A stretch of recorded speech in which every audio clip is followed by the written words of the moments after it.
Right. Hello and welcome to today's Fragmentarium video conference. I am your host, Bill Duba, Project Manager of Fragmentarium. I will be introducing our speakers in a moment, and after the talk, there will be time for questions. Our guests tonight are Professor Dr. Stefan Morent, Dr. Waltraud Götz, and Michael Braunger of the Department of Musicology of the University of Tubingen. And they will be speaking on musical fragments of Southwestern German monasteries in the archives of Stuttgart and Ludwigsburg. Current results and future goals. Professor Morent. Yes, thank you very much, Bill, for the kind introduction and for inviting us to the talk this afternoon, and to the whole Fragmentarium team, to Christoph Flüeler. We are working for a longer time already on this project and with Fragmentarium. We are happy to be here, and I'm here with my colleagues, Dr. Waltraud Götz, as already mentioned, and Nicolai Braunger. I will first start with first part and then hand over to Waltraud Götz, sorry, and then Michael will talk, and at the end I will give a short summary. So first, a short general overview of our research project. And we started by being funded by the German Research Foundation since April 2017. And the project is now still running until September next year. On the slide, you see a screenshot of our homepage at the University of Tübingen. The project aims at the indexing of fragments of liturgical musical manuscripts of Württemberg monasteries. To give you an idea of the area we are looking at and searching our fragments, it's Württemberg, or more precisely Alt-Württemberg, which is, as you can see here, it's more or less the area in South Germany, near the Swiss border to Bavaria and the area of Lake of Constance. And on the next two slides, I've posted a few pictures of the monasteries, former monasteries we have found fragments in our project. For example, the two Cistercian monasteries of Bebenhausen, which is close to Tübingen, or Maulbronn, or the former Benedictine abbeys as Hirsau and Alpirsbach, which are near the Black Forest, or the former abbeys in the area near Lake of Constance, for example, Weingarten, Weisenau, Rot an der Rot, Premonstratensian abbeys, or Ochsenhausen. These fragments resulted from reform processes within monastic communities, and especially from the introduction of the Reformation in Württemberg in 1534, and finally from the dissolution of the monasteries in the course of secularization in the 19th century. Many of these fragments were reused as bindings for records of the monastery administrations. Today, a large part of these official books and records of the Württemberg monastery administrations can be found in the Hauptstaatsarchiv Stuttgart. I've posted here on the slide a picture from a shelf there from the archive. And here you see some archival records with their fragments wrapped in fragments with musical notation. Of course, I have to say it's not always so nice as here. That's not always like this. More or less, we have to pull out every volume at least once and look if it's on the back or on the cover, or even open it to see if there is a fragment. And a smaller part of the holdings are in the Staatsarchiv Ludwigsburg, as well as in the Württembergische Landesbibliothek Stuttgart. The number and content of these fragments was previously unknown. A small catalogue published by Peter Rückert and Andreas Traub in 2013 in its second edition only presented a selection of 36 fragments as examples. The systematic indexing of the fragment holdings in the aforementioned archives thus represents a desideratum for research into the liturgical traditions of Württemberg monasteries, as well as into general notational and liturgical musical issues. In addition to myself as project leader, the team of the project is made up, as I already mentioned, by Dr. Waltraud Götz and Nicolai Braunger, MA, and as research assistant, and Bettina Schuster as a student assistant. I think all of them are here. I also saw Bettina somewhere, Schuster. As to our workflow, the fragments, after they have been found, are first photographed in the archives by the project team members themselves for further identification and later digitized in high quality by the archives. For indexing, we try to give as much details as possible, at least the information required by and possible to insert into the Fragmentarium database. The digitized fragments are then uploaded to Fragmentarium along with the indexed information. As a first step, the 100 fragments in the Hauptstaatsarchiv, which were already detached at an earlier time, were indexed. Then the holdings of about 75 monasteries were searched. Here, random findings soon showed that important fragments could also be found outside the holdings originally planned to be searched. Even if these findings outside the actual monastery holdings may at first seem unproductive for provenance research from an historical perspective, they prove to be all the more fruitful from a musicological perspective, to which the project is primarily committed. Thus, numerous findings from the latter holdings could be assigned to fragments from the main holdings on the basis of notation, layout, and liturgical content, and thus shed light on each other. In order to get a better overview of the growing number of fragments, several tables have been set up, which are continuously maintained in parallel with the indexing. Nicolai Braunger will report on this afterwards. Although the focus of the project is on the basic indexing of the fragments, more extensive research on the affiliation and provenance has already been carried out on selected holdings with the help of the aforementioned overview files, examples of which will be presented by Waltraud Götz and Michael Braunger soon. For the reconstruction of fragments coming from the same manuscript, Fragmentarium offers, of course, convenient options for the digital merging of digital copies from different archival records. Likewise, for fragments consisting of several leaves, for example, the physical and the reconstructed liturgical sequence can be digitally displayed in parallel. In addition, the Mirador viewer, for example, allows through IIIF to conveniently merge and compare digitized items from different digital repositories without the need for a download.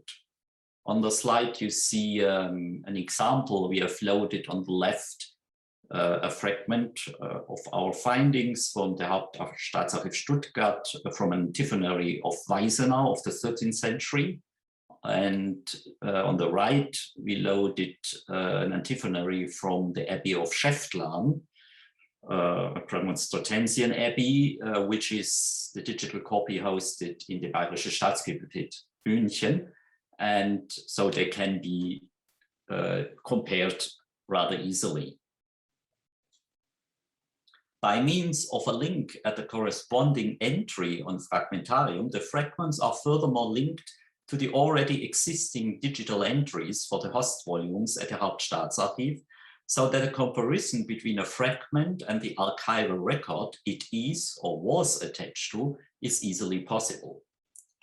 In general, we can already, on the basis of the current status of the project, draw conclusions, for example, on the centuries to which the majority of fragments can be dated, which is in our case more or less the 15th century.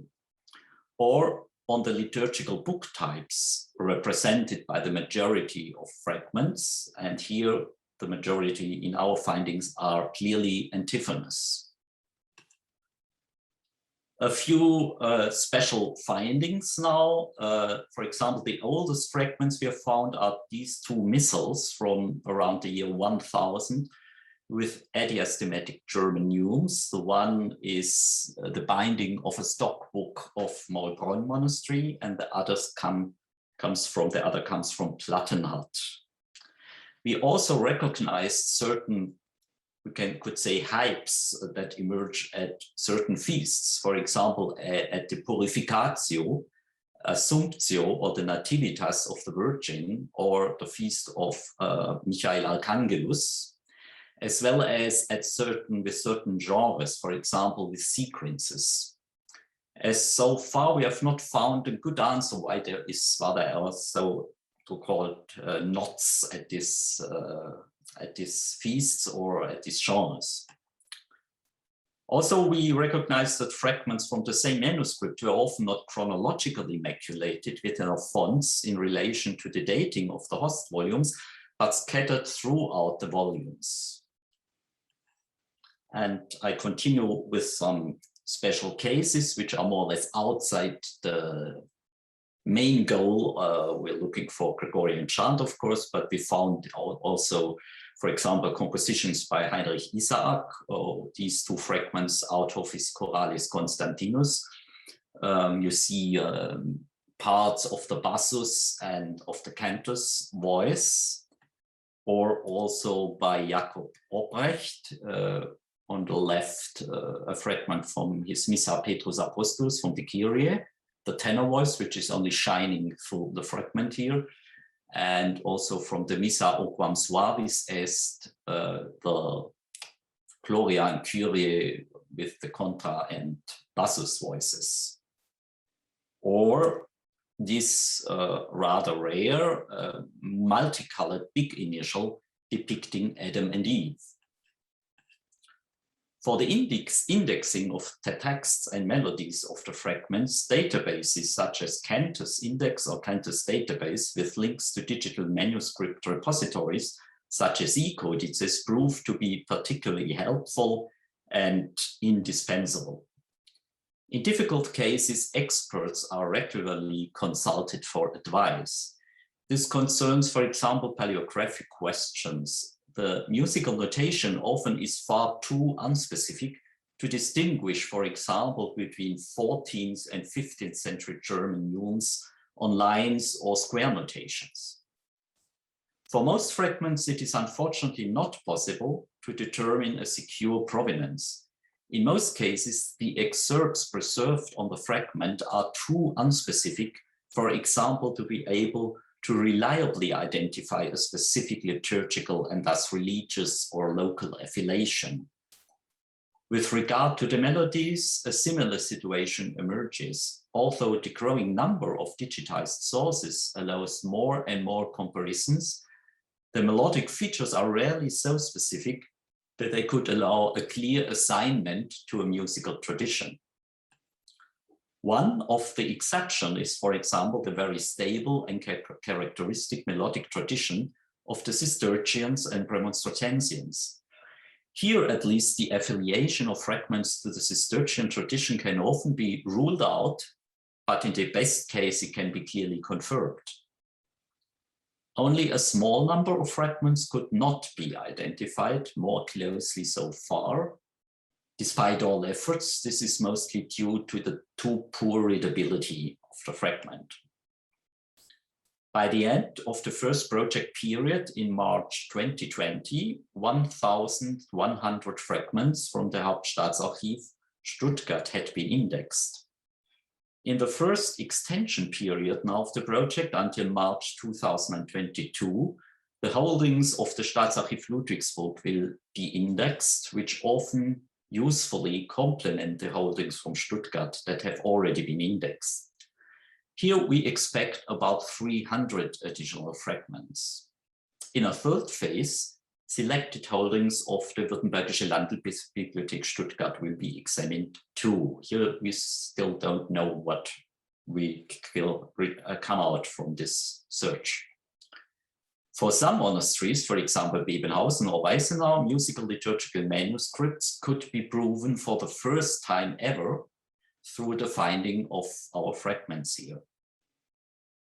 The online presentations of our fragments on Fragmentarium are not yet publicly accessible, except for a few examples, as changes are still to be expected during the remaining time of the project. At the end of the project, the entries on Fragmentarium will be, of course, released and will be available for further use, hopefully. So that's my first part, and I will now hand over to Waltraud Götz. A partial reconstruction of a Zwiefalten antiphona, a 31-piece jigsaw puzzle in the Hauptstaatsarchiv Stuttgart. Searching for fragments in the Hauptstaatsarchiv Stuttgart, we found a corpus of 31 fragments that obviously belong to the same manuscript. The host volumes of these fragments originally came from the Benedictine Abbey of Zwiefalten near Reutlingen in southwest Germany. The monastery flourished right from its start in 1089 until its end in 1802. As the fragments are in situ fragments, their measures in most cases can only be taken approximately. All of the fragments are vertical strips for book covers in half binding, varying in height between 30 and almost 41 centimeters. The width varies from 5 to 20 centimeters.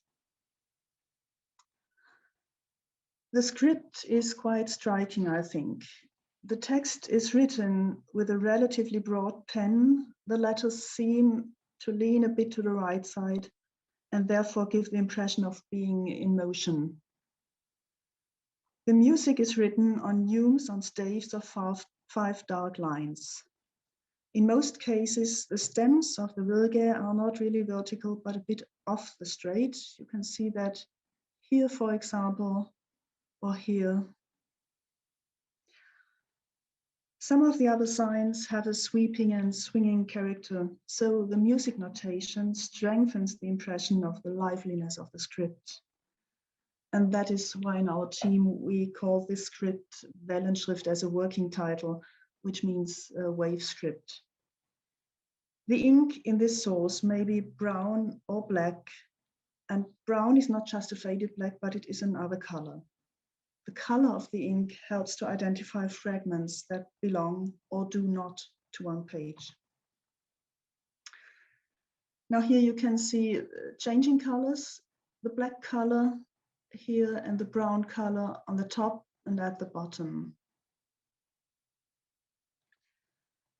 Now some statistical information about the fragment corpus. The fragments host volumes date from 1570 to 1742. So they all seem to be bound or rebound in the early 1740s.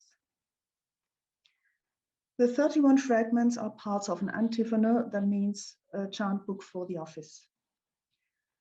23 of the strips, that means about 2/3 of the strips, belong to the liturgical period from Quinquagesima, the Sunday before the beginning of Lent, till Eastertide. The remainder third belongs to the Sanctorale or other manuscript sections as Summa Historiae or Tempus per annum. 17 fragments are single fragments of one leaf. In 5 instances, 2 fragments are part of the same leaf and allowed to reconstruct half a page. In one case, there are 4 strips that make up a whole page. And I'm very grateful to the bookbinder because he glued these 4 strips with the same page facing outward. So we were able to reconstruct that page. This is one of the 4 fragments, and you see the strip is very narrow and shows the end of the lines. And you hardly see any script at all, but it is possible to identify the contents. You see at the end the custodes, these strokes, they indicate at the end of the lines the pitch of the beginning of the following lines.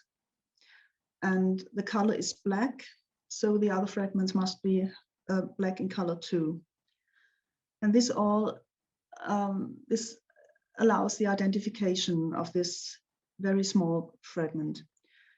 Besides the custodes, you can see here go as a text and a red V for verse and a part of the letter P, which is not the end of the word, as you can see here with these strokes, but the end of a syllable.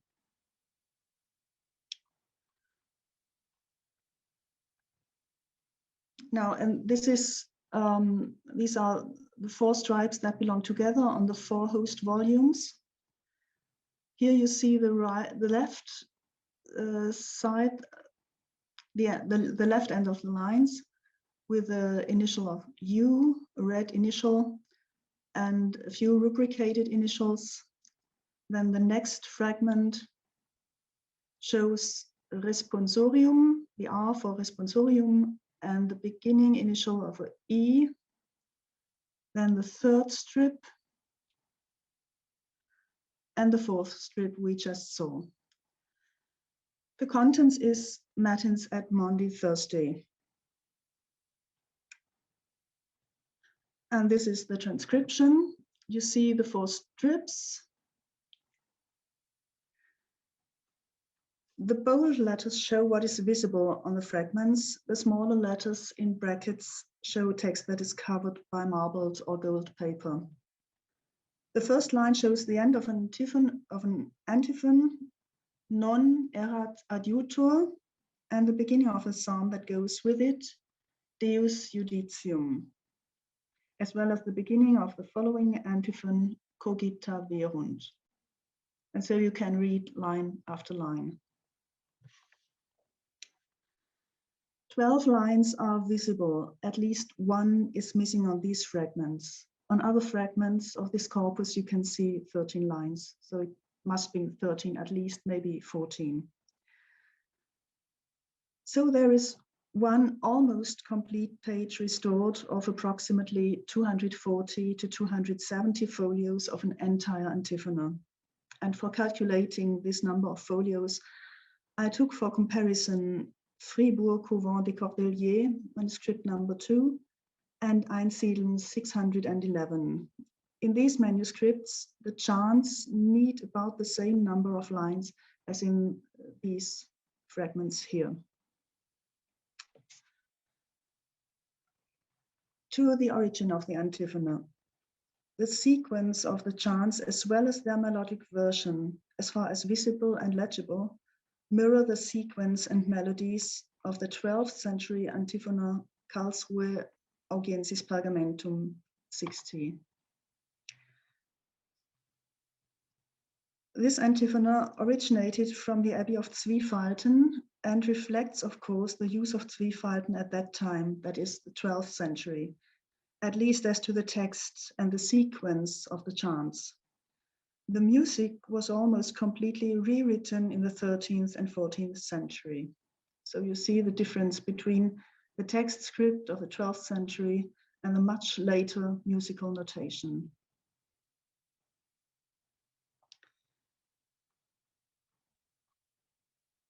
Compared with other Benedictine sources, such as Einsiedeln 611, an antiphona of the Benedictine Abbey of Einsiedeln written before 1314, the fragments show differences, in spite of the temporal closeness to the Einsiedeln manuscript. Because of the closeness to Augiensis Pergamentum 60, it is reasonable to suggest a Zwiefalten origin for the 31 fragments, which means that the host volumes and their maculature come from the same place. According to the results of our work up to now, this is rather an exception. Just have a look at Zwiefalten as it is nowadays, the basilica in the middle and the buildings of the monastery around it.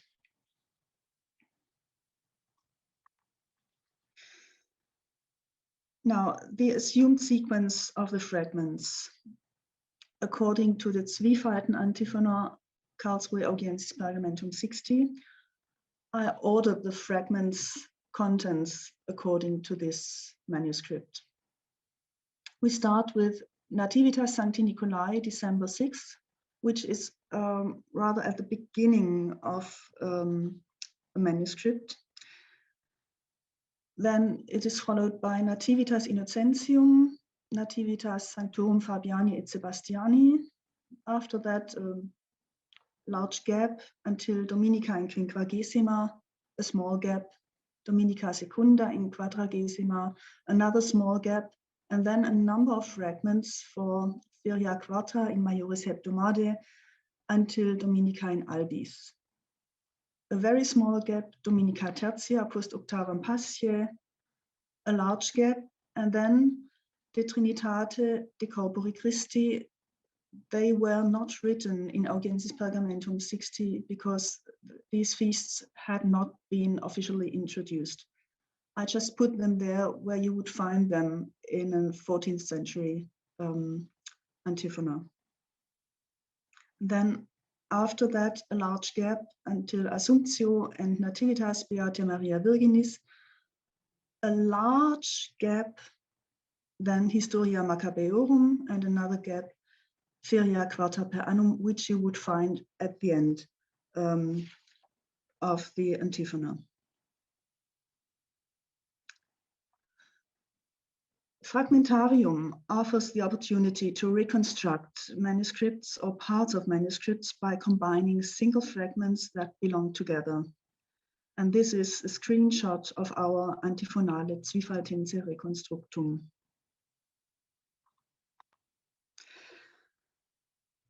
Of course, as we could see, the fragments were not taken just from one or two choirs, but from all over the antiphona with gaps of different size in between. And of course, questions arise.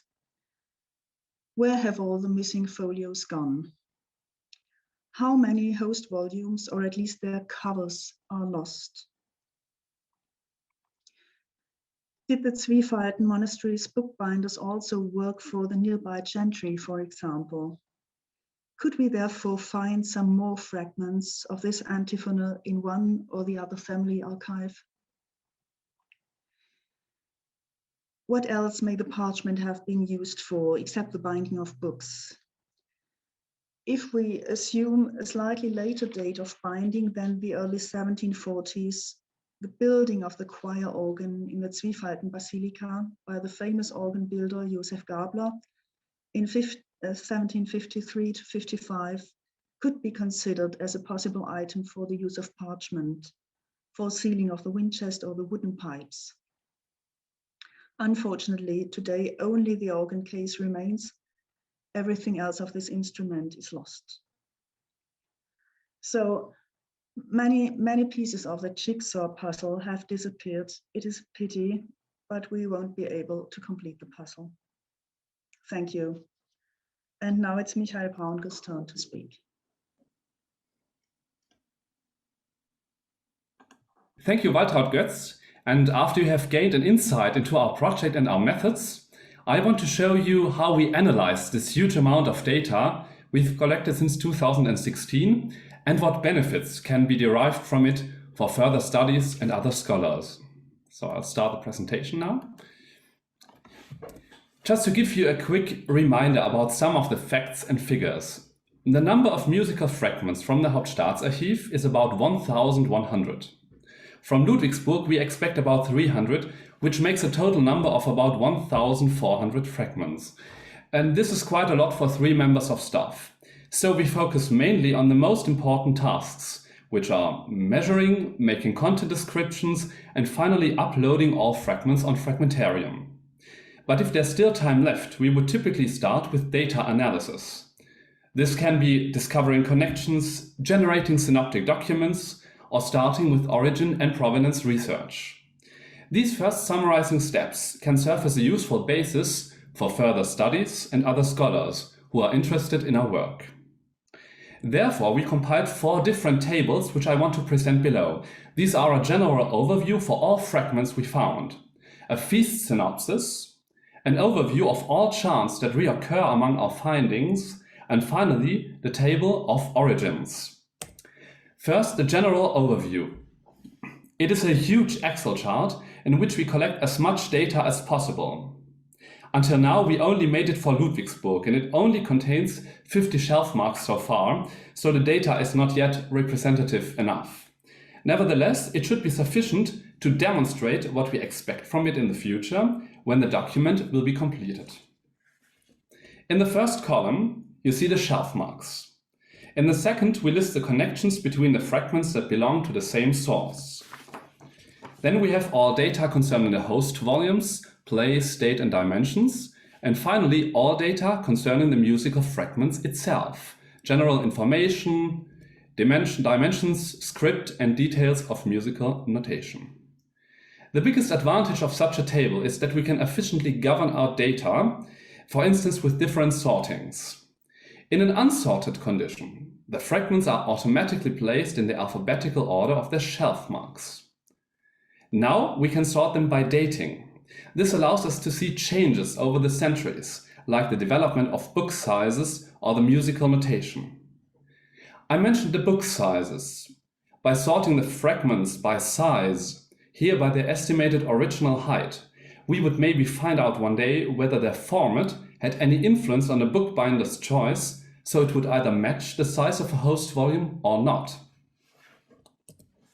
Different filters increase our possibilities. This way we can select different search criteria. For instance, it is possible to filter the fragments by origin and to list only those that follow the secular curses. This selection can also be sorted chronologically, so many different combinations are possible. With a few clicks, this is very easy now, otherwise it would have been a very time-consuming work. Perhaps the greatest advantage of such a table is graphic visualization. Take for instance the number of host volumes per year. In Ludwigsburg, we have a period of about 220 years, from the early 16th to the mid-18th century. As I already mentioned, our data is not yet representative enough to draw further conclusions, but even now we can see two peaks in the diagram. One around 1566 and one around 1638. The first one is the result of one single manuscript that was maculated for 9 different host volumes of the Teutonic Order. This probably has no historical significance at all. In contrast to the latter, 1637 was the peak of the 30 Years' War in Württemberg. Here the question arises whether there was a relation between the destructions of war and this increased recycling of musical manuscripts. In the future, we hope to be able to prove such possible correlations by increasing our data. It would be very interesting to see if crucial historical events, such as the Reformation or the 30 Years' War, can be found in our maculation diagram, as we could call it. So this general overview provides us a quick access to relevant information and shows connections which otherwise would have been undiscovered. It serves as the main basis for any data processing. So let's talk about the feast synopsis now.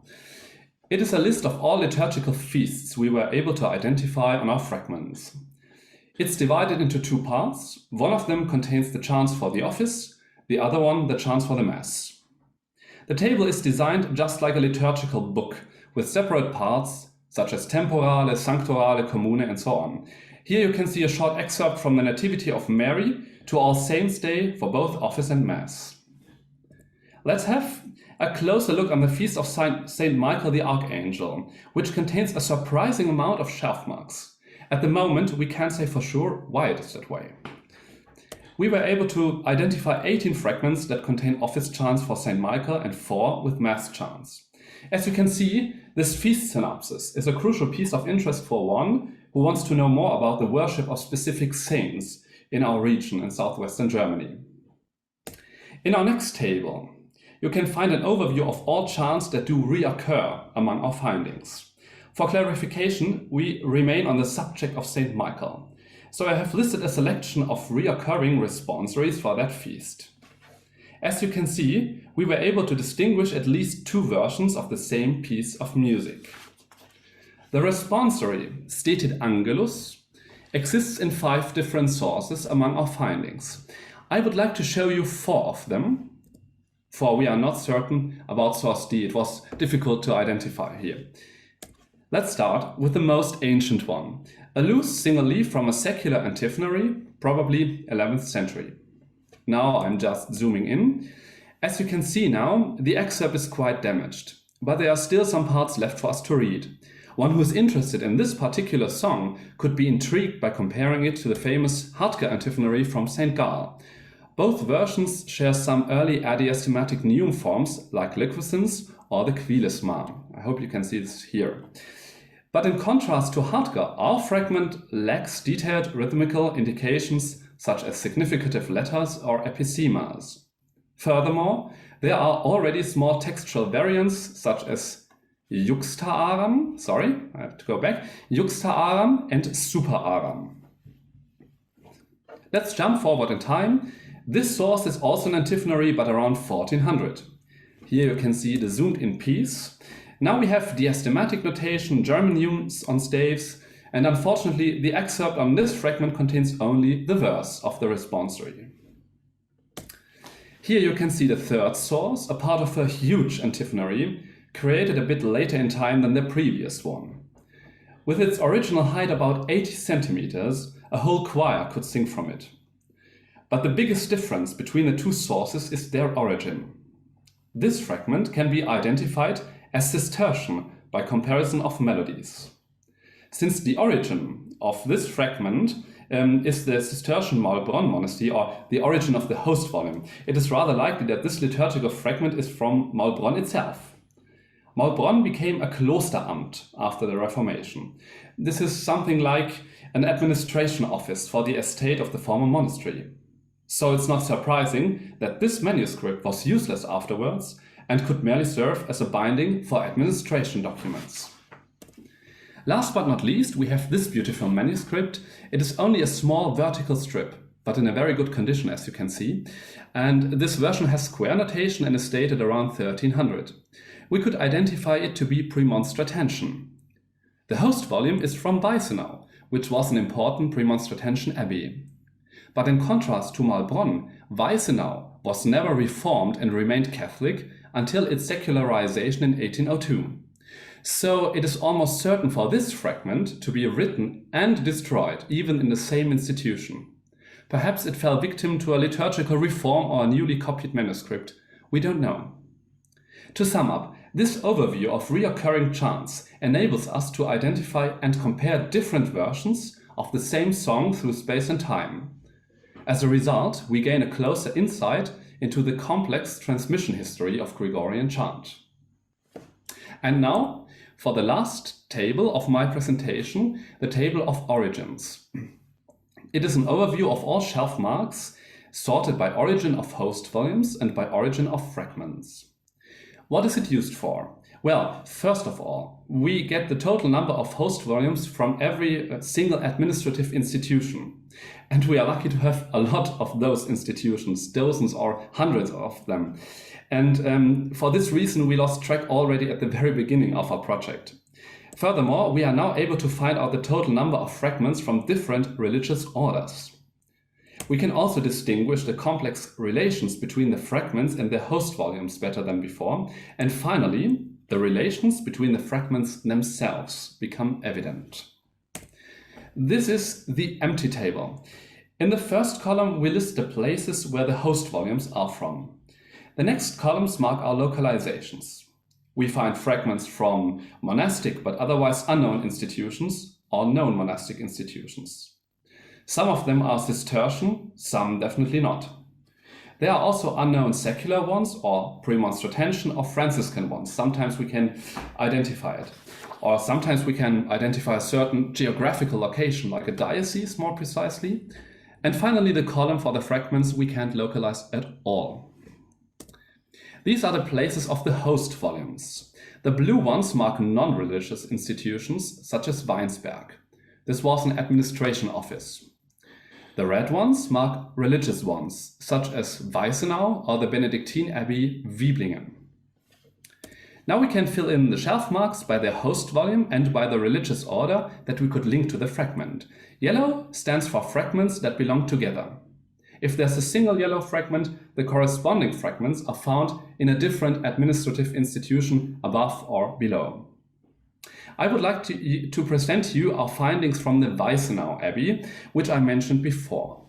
These are all shelf marks that are from Weisenau, and the first fragment here has a monastic origin and can definitely not have been written in the abbey itself, because Weisenau was Premonstratensian. Just as the second one, which is Cistercian and belongs to another fragment, which was found in an archive of aristocracy, in a total different archive, so it's a bit confusing. In the next column, you can see 15 fragments from 4 different sources. This is quite a lot, and all of them were identified as Premonstratensian, so it is likely that they are from Weisenau itself. And finally, we have all fragments whose localization remains unclear. So, our result for Weisenau Abbey is that we have 29 fragments altogether that belong to 13 different sources, and 4 of them were probably written in Weisenau itself, or at least come from the library there. By the way, you could already saw this beautiful antiphonary from Weisenau in the presentation of Stefan Morent. Here it is, and this shelf mark is one of the few fragments that are already published on Fragmentarium on our project site. So have a look, and the next 1,400 fragments will follow next year. And now the last diagram. It was extracted from our table of origins and shows our localizations as percentages.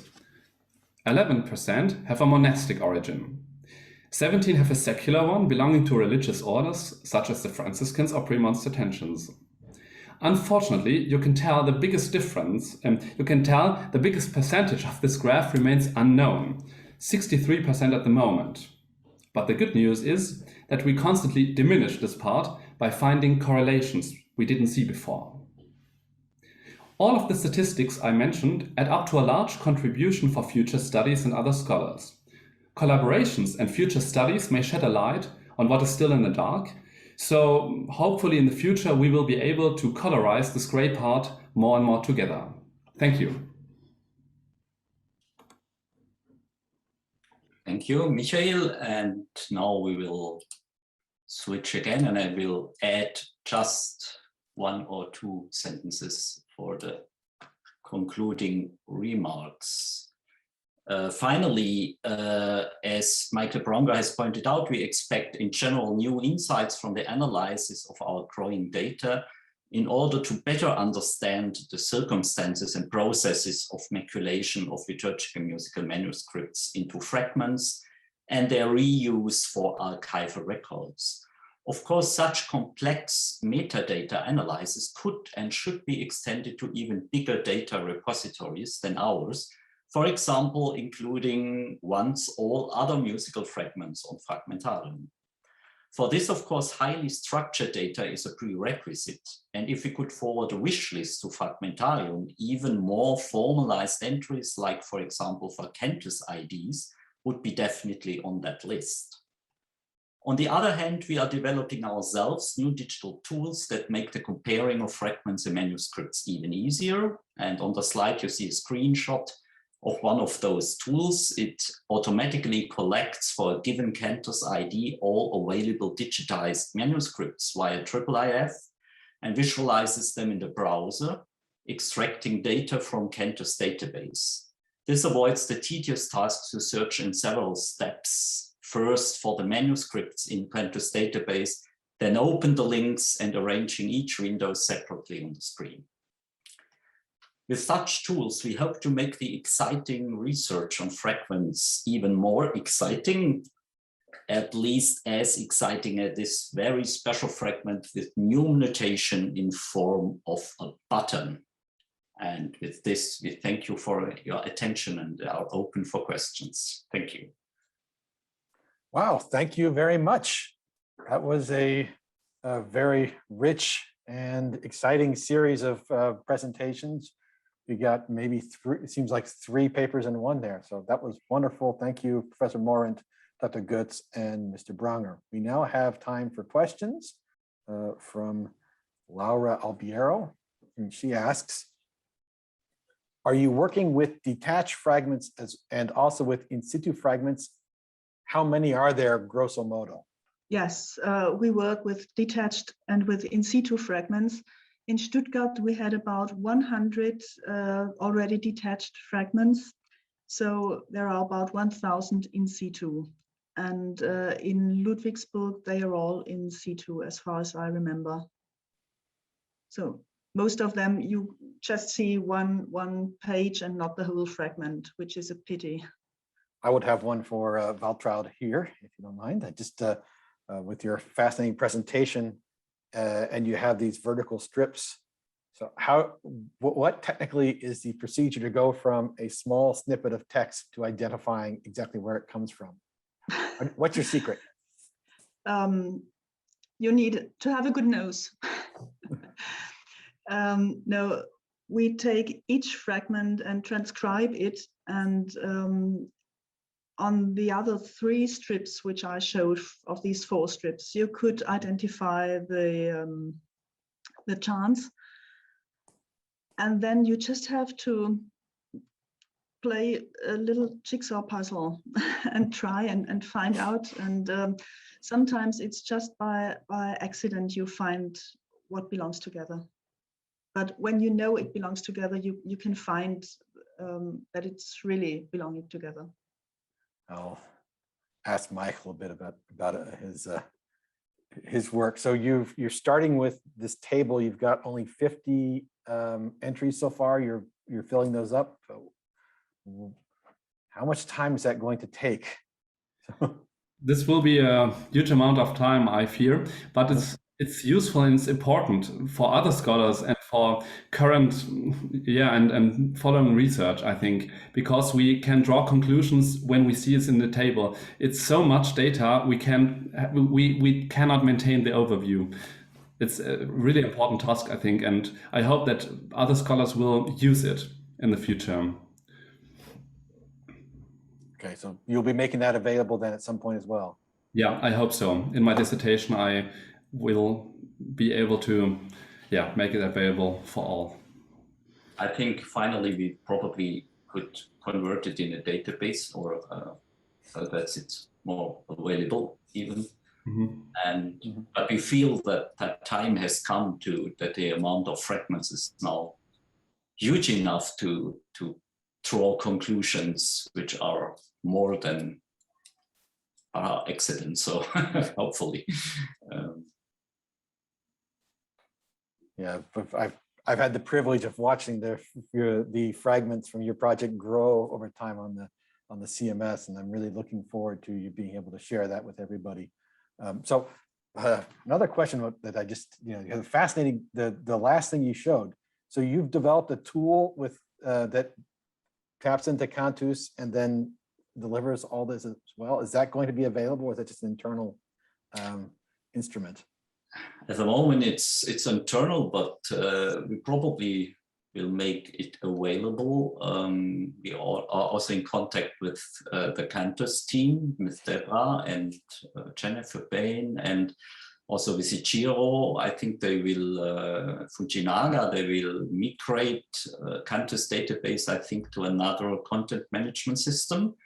Mm-hmm. And we have also another digital tool in development, which is allows to visualize the encoding in Cantus database, which is in the so-called Volpiano encoding there. And we translate it into the Music Encoding Initiative format, which is a more general format, which has a new module and which can be then visualized in the Verovio viewer. So this is another, and we have also another student here, Marius Wendel. He, computer scientist student here at Tubingen. He starts with exploiting another database to convert files which are already encoded in one version to convert it to MEI, so that we have.